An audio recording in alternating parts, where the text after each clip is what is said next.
Hello అండి. రీసెంట్గా friends Warangal నుండి వచ్చారు కలవడానికి.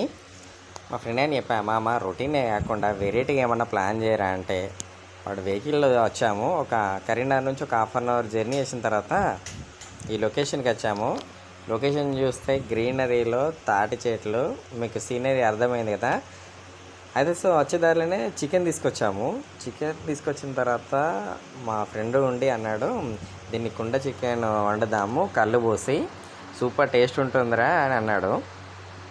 సరే అని వచ్చే దారిలోనే కావాల్సిన అన్ని అల్లం, పచ్చిమిర్చి, ఆనియన్ అవన్నీ తీసుకొని వచ్చాము. వితౌట్ ఆయిల్, మామూలుగా కాస్త ఉడికిన తర్వాత దీంట్లో కళ్ళు పోస్తామన్నట్టు.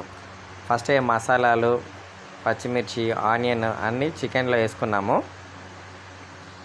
తర్వాత బగారాకు కొంచెం టేస్టింగ్ కోసం బగారా పువ్వు, దాల్చిన చెక్క అవన్నీ వేసాము.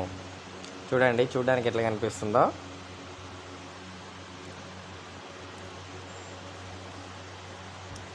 ఇక దీని తర్వాత ఇక సరిపడంత సాల్ట్ వేసాడు. ఇందులో ఎక్కడ మేము పసుపు వాడలేదు, కారం వాడలేదు. కారం ప్లేస్లో మిర్చి వాడాము. ఆయిల్ అయితే అస్సలే వాడలేదు. ఇక కలుపుతున్నాడు. కలిపేది ఎవరో కాదు, మన లాయర్ సాబే. ఆ తర్వాత కొత్తిమీర కూడా అట్లా తుంచి దాంట్లో వేసాము. ఇక ఇదంతా బాగా కలుపుకొని ఇక మంట మీద పెట్టాము, కట్టెల పొయ్యి మీద. అది బాగానే ఉడుకుతుంది. దాని తర్వాత క్లోజ్ చేసాము, వేరే కుండ పెట్టి, ఆవిరి ఇది బయటికి రాకుండా.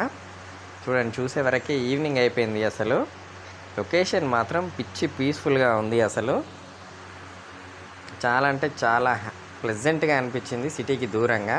తర్వాత మనోడు క్యాంప్ ఫైర్ వేసాడు. దాని తర్వాత చికెను సూపర్ అంటే సూపర్ ఫ్లేవర్ వచ్చింది. చికెన్ పెట్టుకొని క్యాంప్ ఫైర్లో కళ్ళు తాగుతుంటే ఆ కిక్కే వేరబ్బా.